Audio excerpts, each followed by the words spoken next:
Bliss Business Podcast, the show about empathy, connection, and consciousness in business.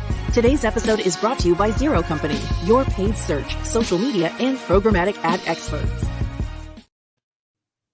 Hello and welcome back to our bite-sized empathy expansion kit episode. Today, we are focusing on listening louder, empathy in social media engagement. I'm Steven Zaccac here with Tulio Siragusa. Hello, everybody. Tulio, we want to build trust, loyalty, and a positive brand image in social media. Why does listening empathetically matter on social media? I think about it this way, like back in the old days in the village where everybody just knew the shop owner and the shop owner knew everyone and everybody knew each other. The way you learned about your product or services, if there was a problem or if people were delighted with it was through people, right? They just talk to each other and you got the feedback. Sometimes you didn't get the feedback and suddenly you're like, oh, why did my sales drop? Or suddenly you got more increase in the demand for your product or services. And you had no idea because the conversation happened out there and you weren't privy to it. So social media just democratizes all that. It's like both you as the company has the ability to listen in to what the village is saying about you, good or bad, right? And you can participate. So you can empathetically take those insights you're learning to either make adjustments or to address concerns. And the way you do it is not through, like in the past where a lot of PR firms like, let's do damage control. Someone said something negative, right? No, you actually respond empathetically to the problem and try to really be curious about what it is that the person is saying and individualize it. So it's not like just, listening and then doing broad general statements. It's actually engaging. So think of it as like the opportunity to recreate that intimate feeling of living in a village where everybody knows each other, except now the village is global, right? So you have the ability to build that one-on-one personalized relationship with a customer. And that's the gift that keeps on giving with social media when you are engaged, listening intently, curious about what they're saying, intentionally trying to connect where appropriate. If there's criticism, empathetically taking that in, humbly responding, and showing care, using that as a platform to see where you need to show care. Yeah, I think that village example is a really good one because back in that time period, when you had an issue, they were right there. So you'd be giving that timely sort of feedback, timely engagement. It wouldn't be like, right now where you just ignore it and come back in a week later. So easy to do that, online and social media. But you're right there. Someone's in your store, someone's in your face about something. You've got to timely, deal with it in a timely fashion. So social media, carry that same thing through. Make sure you're timely on it. Someone's, up in your business about something. You want to make sure it's not just lingering and building resentment and causing more problems and they're feeling ignored. So, yeah, I think that's key. And then you mentioned personalized, like in the village. So, Tulio comes to my store and, hey, Tulio, what's going on? Tell me about the problem. Okay, I'm going to fix it just for you, Tulio. I mean, I grew up in a small town, very small town. So everybody knew each other. The pharmacist knew you by name. The shopkeeper knew, everybody just knew each other. And so that also kept everybody a little more honest because reputation, can go up in smoke very quickly, right? But there's an intimacy about it. So, I'd be curious, you've been doing digital media most of your life. I'd be curious, what are some of the strategies for empathetic social media engagement? What have you seen work? Yeah, I think first thing, I think you just sort of hit on that too, is that showing you genuinely care. I mean, I think that's just key. If you're an authentic business, you're going and you operate authentically, you need to have genuine care and express that.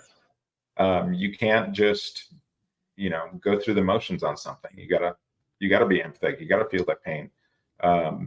Understanding fully, what's going on there. I think too, you don't have to have this conversation fully publicly. Like it can start publicly, but then it'd be like, hey, let's switch to so I can get your email and all that stuff and not have to deal with, any of your public information. And now we can bring that privately and then go through whatever back and forth we need to there. But so that it's not exposed as much if you've got that issue. But, typically we aren't having that problem with what we're doing because we go back to just being genuine and caring and listening, making sure someone's feeling heard, and then addressing the issue. I think that's what people are really looking for, 99% of the time. And people learn about your business too on social media. I recently, in a new area, was trying to figure out, okay, where's a good, who does this really well? Where's a good mechanic, or who does landscaping? And a slew of people responded, making recommendation. And it was surprising how some recommended the same company, the same person over and over. And this was very open, right? So you're learning from your village who they recommend and who they trust. And then you can go and engage with them directly. And there were some that were in the platform and some weren't. And guess who I responded to? The ones that were in the platform, because it was convenient. So it's like, hey, I heard 10 people recommended you, and I can generate a quick message. But they could also respond there too. So it's, the conversations are happening. If you're not participating, you're missing out. But if you're participating, you can enhance that village, that experience, because then the people that are recommending you see you active as well, right? So it makes them feel good, and it creates just a good feeling for everyone. I recommended you, so did 5 other people, and you're here with us participating, responding, and showing appreciation. Thank you so much for recommending me. Such a beautiful little touch to say thank you so much for recommending me, which you don't get to do when it's just happening outside of social media. Unless the person came to you and you asked them, did somebody recommend my store? Did someone recommend my service? Oh, yes, so-and-so. And then maybe, like we talked about in some of the previous podcasts about delighting customer, maybe just sending them a thank you note. Thank you for recommending me. These are beautiful little touch moments to show empathy and care for your customers. On social media, you get to do it almost real time. So it's really important to be there, to respond, to engage, and to build the community. Let the community know that you are grateful for the feedback, grateful for the recommendation, and even grateful for the criticism, because that's giving you an opportunity to learn something about you that you need to change or improve. Yeah, I think that's a perfect attitude you have to take, is being grateful for that criticism, right? This is feedback for you, and it's how to improve your business. For every one person that does complaining, maybe there's 20 other people that are feeling the same way. So, you want to take advantage of that. And I think sometimes it's really hard to be grateful for that, because there's triggering things that happen. Like someone could just be factually wrong about something, and that could just be really triggering. And you have to deal with that in, not by punching back, but by, carefully, skillfully handling that. So that's like one of the triggers. Another trigger might be someone just getting really personal with you about something, and you obviously have a right not to have that happen to you, but you just have to be aware that this is what's getting your blood boiling right now. This is why you're getting ready for a knee-jerk reaction, or you're about to fail this interaction, because you are, ultimately 100% responsible for how you react to that situation, no matter what they're doing out there. So I think you have to be aware of those kind of triggering moments that can. And people watch and read the response to things too, even when there's a criticism. How you respond to that, whether you show empathy and humility, makes a huge difference. I've seen people complain on Yelp or Google Review or even BBB about a service company, right? And some services companies, their reviews are all over the place, because you also have individuals that they weren't happy with something that happens to them, which has nothing to do with the service. So people express themselves. But you can distill how that company, the sort of company's attitude, based on their response, right? So if they're defensive, I don't want to do business with a company that's defensive. I immediately say, oh, this is not good, right? Instead of owning it, they're being defensive, which means if I have an issue, it's not going to be a good experience. Versus, we're so sorry that happened. This is not how we want to do things. We want to make this right.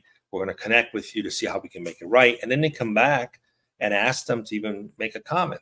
Can you make a public comment that this was resolved? That they can come back and say, we resolved this for the customer, what have you. But the engagement and being empathetic, especially to criticism, is key. It can enhance your business, because people are smart. They realize, okay, you can't make everybody happy. But those who aren't happy, you still try to make them happy because you responded in an empathetic, humble way instead of being defensive. The defensive posture is never going to serve you very well. So that's the beautiful thing about it, is that you can almost real time let people know who you are as a business. Even if you make a mistake and someone criticizes you, how you respond can elevate your business or keep your business down. Yeah, and if they're complaining, they're often still thinking about being retained as a customer too. A lot of times it's just like, hey, something happened, take care of me, and you take care of them, and you come through it maybe even better on the other side of that if you do it right. Yeah, I mean, the mindset's if they cared enough to actually complain about you, which means they were disappointed, they had high hopes in you. So be empathetic to that. How you respond to that acknowledges that they actually put their hopes on you and somehow something went wrong. Own up to it, do what you can. But responding is key to all this, and how you respond is key. That's why applying empathy is always going to win. You might have some that you will not satisfy, and you have to be okay with that. But if you take the approach of caring, even a complaint could be an opportunity. There's a good book on this called Hug Your Haters: How to Embrace Complaints and Keep Your Customers.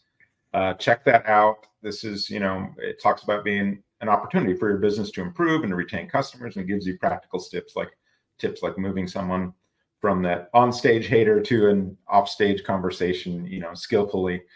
So that's it for today's Empathy Expansion Kit episode. Join us tomorrow for Thursday's guest conversation, and we'll see you in the next Bliss Business podcast.